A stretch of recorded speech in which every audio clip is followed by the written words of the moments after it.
सह एका सहित खाउथिबा स्त्री माने ए भिडियोटी को निहाती देखंतु। नमस्कार दर्शक बंधु, स्वागत करुछि आपण माननकु मो चैनल को। बंधुगण कुहा जाए कि बाहाघर परे स्वामीर भाग्य स्त्री उपरे मात्रारे निर्भर करिथाए। बाहाघर परे किछि लोकंकर भाग्य पूरापूरी बदली जाए और सफलता रास्तारे चालिबाकू लागे। अन्य पक्षरे किछि लोकंकर भाग्य बाहाघर परठारु ही बर्बाद हेबा आरंभ होई जाए।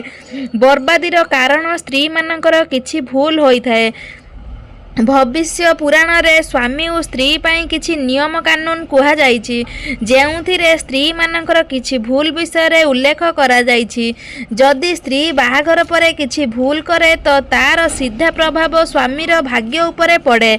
जदि आपण स्वामींको सह एका सह बसी खाद्य खाआंती तो ए भिडियोटी को निहाती पूरा देखंतु। ता पूर्वरु मो चैनल को सब्सक्राइब करी भिडियोटी को स्किप न करी शेष पर्यंत देखंतु और भिडियोटी को लाइक कर दियंतु और कमेंट रे माँ लक्ष्मी निहाती लिखंतु। बंधुगण आपण तो एक कथा निहाती सुनिथिबे कि जड़े सफल पुरुष पछरे जड़े स्त्री लोकर ही हाथ थाए। एक कथा एमिति रे कुहा जाई नाही। प्रकृत रे हिंदू धर्मशास्त्र रे मध्य स्त्रीर सफलतार कारण स्वामी को ही कुहा जाइछि। केतेक क्षेत्र रे स्वामीर उन्नति मध्य अटकी जाए। सेइथिपाई बाहाघर परे स्त्री को केतेक नियम पालन करने को कुहा जाइछि। तो चलंतु जानिबा सेमिति किछि नियम विषय रे जहाकू स्त्री लोक माने निहाती पालिबा उचित। माने प्रतिदिन गाधोई सारी रोषेई करबा उचित। अगाधुआ रोषेई घर को जीवा उचित नुह किंबा रोषेई करबा उचित नुह। खाद्य खाइबा समय रे दिग प्रति ध्यान रखिबा उचित। सबु बेले पूर्व कि उत्तर दिग को मुह करी ही खाद्य खाआंतु। दक्षिण दिग को मुह करी खाइबा को अशुभ बोली मना जाए। दक्षिण दिग को मुह करी खाद्य खाइले घरर सदस्यंकर रोगग्रस्त हेबा को पड़िथाए और पश्चिम दिग को मुह करी खाइले घरे नकारात्मक शक्ति ऊर्जा हुए। बंधुगण बिछणारे बसिकी शोईकी ठिया होईकी एवं भंगा भंगी बासन रे केबे हेले खाद्य खाआंतु नाही। एमिति कले माँ लक्ष्मी रुष्ट होई थांती। एबे जानी रखंतु जे एही 4 जण लोकंक हातरू केबे खाद्य ग्रहण करंतु नाही। जेमिति कि कंजूस लोक, बेश्या, ऋण कारबार करुथिबा लोक उ मद बिक्री करुथिबा लोक एमानंक हातरू खाद्य ग्रहण करंतु नाही, नहेले नरक जନ୍ତ୍रणा भोगिबाकू पड़िथाए। शास्त्र अनुसार जदि खाद्य ग्रहण समय रे थाळीरू चुट्टी कि गोड़ी बाहारे तो से खाद्य को आउ खाआंतु नाही। चुट्टी और गोड़ी बाहरी थिबा खाद्य खाइले दरिद्रता आसी थाए।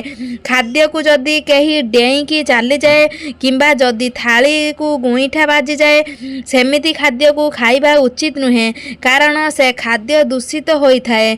बंधुगण भीष्म पिता मह अर्जुन को कहितले जे गोटिए थाली रे जदि भाई भाई भोजन करिवे तो से खाद्य अमृत होई थाए। सेमिति घरे धन धान्य सह सदा लागी रही थाए। आ भीष्म पिता महत अनुसारे स्वामी स्त्री गोटे थाली रे खाद्य खाइबा मना करा जाए। जदि स्वामी स्त्री गोटे थाली रे भोजन करंती तो सेमिति थाली को मादक द्रव्य रे पूर्ण थाली बोली मना जाए।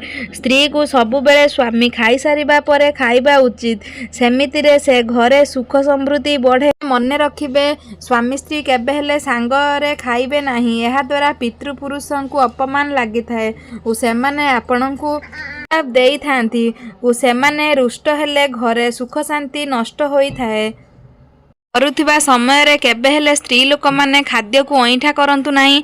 प्रथमे स्वामी को बड़ लोक माननकु खाइबा को दियंतु, तापरे स्त्री लोक माने खाद्य ग्रहण करंतु।